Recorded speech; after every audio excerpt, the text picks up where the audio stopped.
Araw po sa ating lahat. Welcome back po sa ating 365 Daily Devotion with Pastor Russell Ocampo. So, ang topic natin for today is being a parent is a holy calling. At syempre, patuloy pa rin tayo sa ating Bible Character Edition. So, ang concept natin for today is when parents fail to lead. At syempre, inilid to ni Eli and his son. So, Eli was a priest of God and leader in Israel. He served in the house of God and knew his laws. But his sons, Hophni and Phinehas, were very sinful.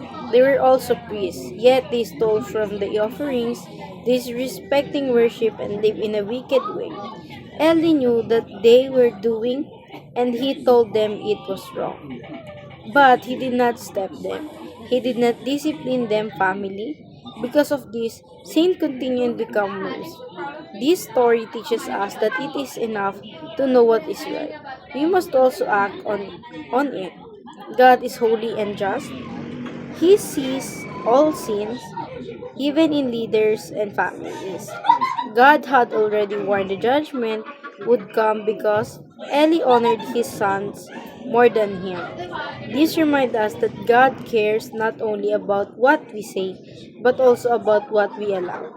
True love corrects the leaders, others back to God. At ngayon, sa ating Bible readings, ito ang 1 Samuel chapter 2 verse 12. Eli worthless sons. So now, the son of Eli were worthless men. They did not know the Lord. So ngayon, i-share ko po yung mga natutunan ko sa naging topic natin for today.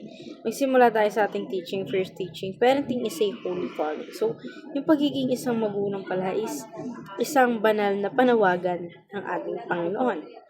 Sa ating second teaching naman, parenting is a daily act of service to God. So, yung pagiging isang magulang mo rin is nagkakaroon din siya ng isang serve sa ating Panginoon. Siyempre, bilang ikaw, isa kang magulang sa iyong anak, pinakisilbihan mo ang iyong anak na parang ganun din ang Diyos. Siyempre, ang Diyos, pinagsisilbihan niya ang kanyang mga anak. So sa ating third teaching, parenting aims to develop a godly culture. So yung godly culture natin kung saan yung mga bata pa lang sumasamba na sa ating Panginoon is nakukuha yon sa ating parenting.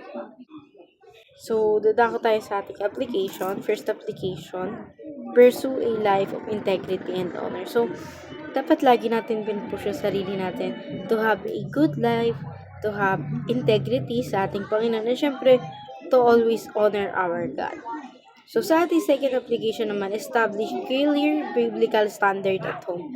So, syempre, wala rin dapat tayo nagiging basis sa iba't ibang bagay or yung paniniwala. Dapat yung buhay natin or yung family natin is nagbe-base within the biblical of our God. So, sa ating third application naman, set a strong example of God. So, tayo, para magkaroon tayo ng set of examples sa magiging anak natin or sa mga anak natin, syempre yung example na yon is meron si Christ sa buhay natin. Syempre kapag merong Kristo sa buhay natin, malalaman na nila kung saan yung next step na gagawin nila.